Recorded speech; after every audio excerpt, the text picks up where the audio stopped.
Pilipinas ngayon! Pilipinas, mabuhay! Ako po si Lara Kigaman, Pinay ako. Father Anton Pascual, Pinoy ako. Puhunan, technology training at marketing, samahan pa ng angking sipag at talino, dito yayaman ang masang Pilipino. Yan ang Pilipinas ngayon! What happened in the Philippines is that we did not go through a recession. Auto sales are positively correlated to the health of the economy. So if you take a look at vehicle sales in 2007, local auto industry actually grew by 18%. People are able to take out loans to finance or support their purchases. Dahil sa pautang na Kidancor para sa magsasaka, mangingisda at mahihirap, nagkaroon ako ng sariling negosyo.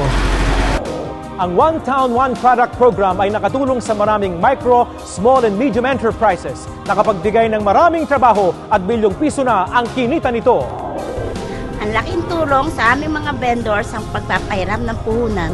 Ang mga pagbabagong ginawa natin, talagang pinalakas natin ang suporta sa microfinance. Sa pamamagitan ng microcredit, makakatayo sila ng sarili nilang negosyo. Sa microcredit or microfinance, hindi kailangan ng collateral.